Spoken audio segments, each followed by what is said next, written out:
하나자산운용의 해외 주식운용팀 박성걸 매니저와 함께 중국 시장 좀 자세히 좀 살펴보겠습니다. 어서 오십시오. 네, 안녕하십니까. 최근에 중국 다녀오셨다고 제가 얘기를 좀 들었는데 네.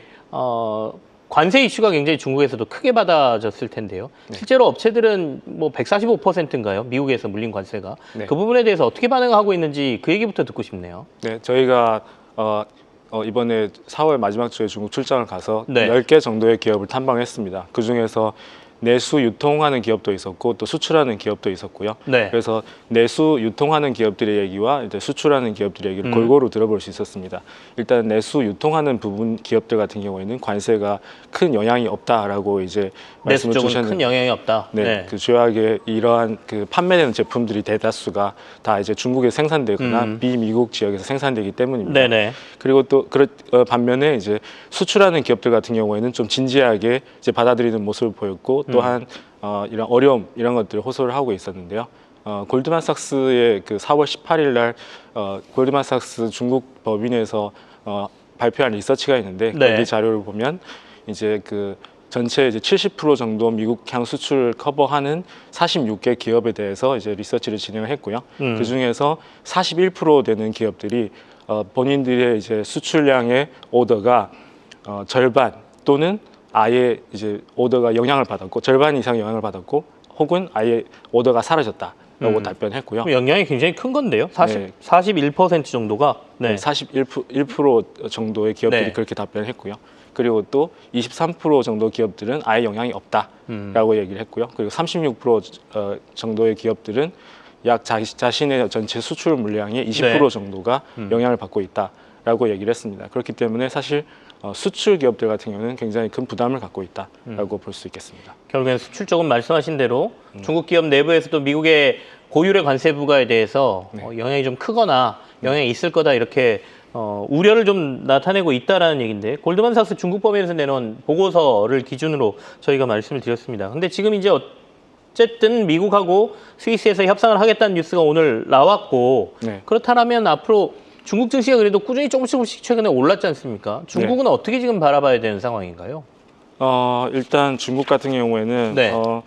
일단 그 투자자들이 관세에 대한 반응은 좀 차분한 편이라고 이제 보여지고요. 그것들이 증시에 지금 아까 말씀 주신 것처럼 이제 크게 하락하지 않는 부분을 이제 설명할 수 있는데 주요하게 두 가지 이제 어떤 그 믿음 같은 게 있다고 보여지는데 첫 번째는 그 2018년부터 시작한 미중의 이제 무역 분쟁을 통해서 중국 이런 그 기업들도 좀 많은 이제 수출 다변화를 이제 해놨고 생산 기지 다변화를 해놨고요. 그리고 대미 수출 비중도 2018년에 20% 정도에서 지금 14% 정도까지 하락한 상태이고요. 그리고 또 둘째는 더 강한 것이 미국에 대한 수출 수출 부진으로 인한 이런 어려운 부분을 중국 정부가 내수를 부양을 통해서 이제 부양할 것이라는 강한 믿음이 있기 때문이라고 보여집니다. 네. 결국에는 그간에 내성이 좀 생겨 있다라는 거고 그러니까 수출 네. 비중도 좀 줄여놨고 네. 수출처도 좀 다양화 시켜놓고 네. 내부에서는 내수 부양으로 해서 또 수출과 관련된 타격을 좀 완화하려고 하고 있기 때문에 투자자들의 반응은 그렇게 아주 두려워하는 건 아니다. 네, 그리고 그 또 두 가지 흐름이 있었는데 그 두 가지 흐름도 이러한 부분을 이제 반영할 수 있는데요. 일단 두 가지 중국 증시 두 가지 흐름이 내수 부양을 반영하기 위해서 방어적인 포지션인 이런 필수 소비재나 헬스케어와 같이 이런 수혜를 받을 수 있는 섹터로 움직이는 그런 모습을 보였고요. 또한 이러한 그 전통 산업과 큰 관련이 없는 테크 섹터에 대한 투자가 올해에 아주 강화가 되었다는 것이 두드러진 표현이었고요. 그것들이 4월 초에부터 시작해서 더 강화되는 그런 모습이었습니다. 그러면 중국 투자하시는 분들도 계시거든요. 그러니까 주로 뭐 펀드나 ETF 뭐 이렇게들 투자하시겠지만 그럼 내수 중심으로 저희가 중국은 투자를 지금 해야 되는 건가요? 투자의 기회를 어디로 봐야 돼요? 내수 같은 경우 저희는 테크 중심으로 투자를 하는 것을 더 이제 많이 권고를 드리는 상황입니다. 왜냐하면 내수 같은 경우에는 비록 중국에서 투자를 하고 있는 내수를 부양하고 있는 방향이지만 언제까지나 내수 부분 같은 경우에는 이제 경기가 너무 많이 하락하는 것에 대해서 좀 더 이렇게 방어를 하는 이런 부분이지 그걸 이제 부동산이나 이런 웰스 벡터와 같은 것과 연관이 너무 많기 때문에 내수 부분에는 좀 더 신중할 필요가 있다고 보여지고요. 어떤 데이터가 아주 많은 호전을 보였을 때 예를 들면 올해 하반기, 3분기, 4분기 이때 가서 다시 내수로 이제 턴할 수도 있고 그 사이에는 지금 테크 부분으로 집중하는 것이 더 맞다고 생각합니다. 중국 증시를 보려면 테크를 중심으로 봐라 이런 말씀은 사실은 뭐 딥시크부터 시작해서 지금 AI와 관련된 뭐 여러 가지 개발 상황 이런 걸로 해서 이슈가 좀 많이 되고 있는 상황 아니겠습니까? 거긴다가 로봇, 자율주행 뭐 이런 것까지 중국이 최근에 굉장히 이슈를 받고 있는데 네. 출장 가셔서 상하이 모터쇼까지 다 다녀오신 거죠? 상하이 네. 모터쇼 얘기를 좀 들어보고 싶습니다. 실제로 가서 보시니까 좀 위협적이라는 느낌을 좀 받으셨나요? 어떠셨어요? 저 같은 경우에는 일단 기본적으로 중국 시장에 투자를 한 사람이기 때문에 이제 또 그 중국에 대한 어떤 투자의 기회가 있었는지 이런 것들을 많이 이제 보는 위주로 되어 있고요. 뭐 위협적이다. 뭐 그런 것보다는 이 시장이 이런 그 중국의 이제 자동차 시장이 전 세계 가장 큰 자동차 시장이고 또 가장 빨리 혁신이 진행되는 자동차 시장이로서 네. 이 시장에 사람들이 뭐 산업도 그렇고 우리 투자자도 참여를 많이 해야 된다. 이런 거를 투자의 크게 기회 느꼈습니다. 위주로 보셨다라는 네, 말씀이시네요. 맞습니다. 어떤 것들이 눈에 가장 띄시던가요? 일단 여러 가지가 있는데 신차종부터 말씀드리려면 네. 신차종이 100개 정도 신차종이 발표가 되었고요. 그리고 또 브랜드 라인업도 굉장히 다양한 브랜드 라인업이 이제 나왔습니다. 큰 기업들 같은 경우에도 예를 들면 BYD 같은 경우에도 세단 그리고 SUV 그리고 MPV, 픽업 트럭까지 모두 다 이제 자체 신규 자체 브랜드 새로운 서브 브랜드를 가지고 많은 출시를 한 걸 볼 수 있었고요. 네. 이게 이제 신차종에 대한 부분이고 두 번째로 그럼 투자 기회는 어떤 것이 있었냐고 봤을 때 자율주행에서 이제 많이 볼 수 있었습니다. 그 과거에는 자율주행 기술이 특정 기업에만 이제 쏠려 있었는데 네. 그러한 그 기술들이 서드 파티와 같은 자율주행 솔루션 제공 기업들이 나타나면서 이제 좀 뒤처져 있던 레거시 기업들 같은 경우에도 자율주행 관련된 차종을 많이 출시를 하게 되었고요. 그런 것들이 싼 밸류에이션과 그리고 또 높은 배당률 이런 것들과 연결이 되면서 저희가 많이 투자를 할 수 있는 기회를 새로 발굴했다고 생각이 됩니다.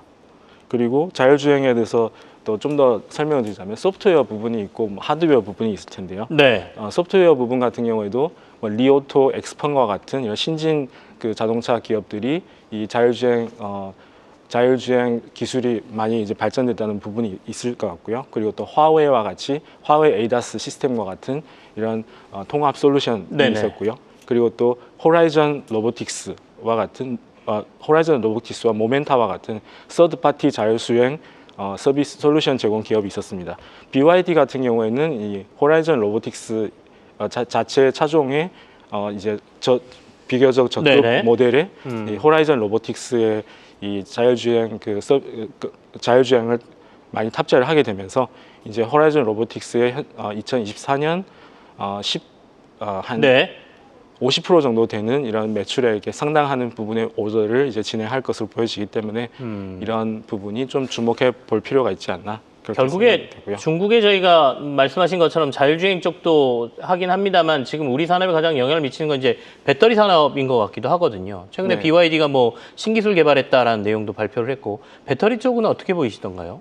네, 배터리 같은 경우에도 저희가 크게 두 가지를 봤는데 첫 번째는 BYD가 발표를 했던 그 고속 충전이 어떻게 잘 될 것인가를 네. 봤고요. 그리고 CATL의 리튬이온 배터리 그리고 CATL의 이 배터리 이제 교체 시스템에 대해서 봤는데 일단 BYD의 이제 이 고속 충전에 대해서는 저희가 보니까 일단 그 네.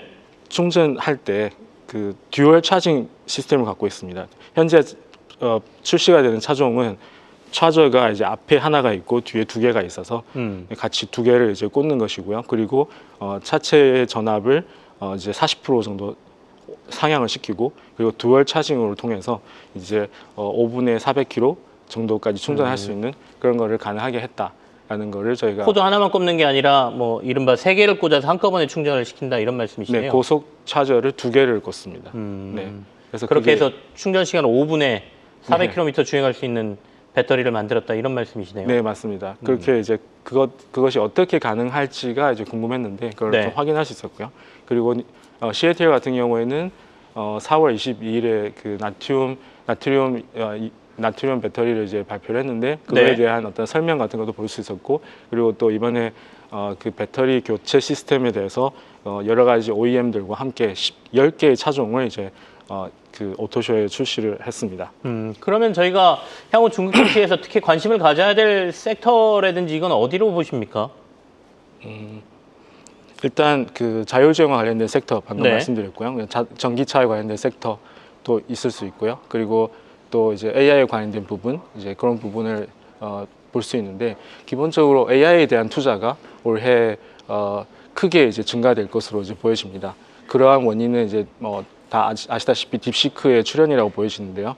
원래 그 라마 모델을 중국에서는 쓰고 있었습니다. 네. 오픈 소스 모델이기도 하고 그리고 이제 데이터를 그 미국에 있는 클라우드 서버에 주지 않아도 됐기 때문에 그런 그 라마 모델 채용했는데 라마 모델의 라이선스의 이제 하나의 그 제약이 그 월간 활성자 수가 7억 명을 넘을 때 그 라마의 그 별도의 허가를 받아야 되는 이런 조항이 있습니다. 근데 중국 같은 경우에는 이제 뭐 텐센트, 바이트댄스 막 이런 그 큰 빅테크 같은 경우에는 일간 사용자 수가 10억 명을 넘어가는 이런 그 대형 플랫폼이기 때문에 여기에는 바로 이제 제한이 걸리는 부분이었거든요. 이제 이 부분을 이제 딥시크가 해결해 주면서 이 데이터를 경쟁자에게 공개하고 싶지 않은 중국의 많은 기업들이 이 딥시크 모델을 이용을 해서 네. 자체 내재화된 이런 모델을 개발을 하는 붐이 일어나고 있습니다. 이게 불과 몇 달밖에 안 된 상황이지만 이제 그러면서 이제 AI 데이터 센터 그리고 AI 관련된 뭐 AI 에이전트 산업 이런 네네. 것들이 모두 다 이제 함께 부밍을 할 수 있는 것이고요. 그리고 최근에 오픈 소스 모델로 알리바바 QWEN 3 모델이 발표가 되었는데 이 모델이 딥시크보다 더 우수한 성능을 보였습니다. 그래서 오픈 소스이면서도 딥시크보다 더 우수한 성능을 보였기 때문에 이 오픈 소스 생태계에서도 이제 치열한 경쟁이 이제 진행이 되고 있어서 이 관련된 이 AI 데이터 센터, AI 산업이 이제 크게 성장할 것이라고 보여지고요. 알겠습니다. 네. 전체적으로 봤을 때 중국의 AI 산업과 관련된 생태계 쪽에 좀 저희가 중심을 둬야 될 것 같다. 중국 내에서 자체적으로 이 AI 생태계를 상당히 빠르게 그리고 잘 만들고 있다라는 얘기까지 저희가 확인을 했습니다. 하나자산운용 해외주식운용팀의 박성걸 매니저와 오늘은 함께했습니다. 고맙습니다. 네, 감사합니다. 계속해서 다양한 경제 이슈를 알고 싶다면 구독과 좋아요, 알림 설정 부탁드립니다.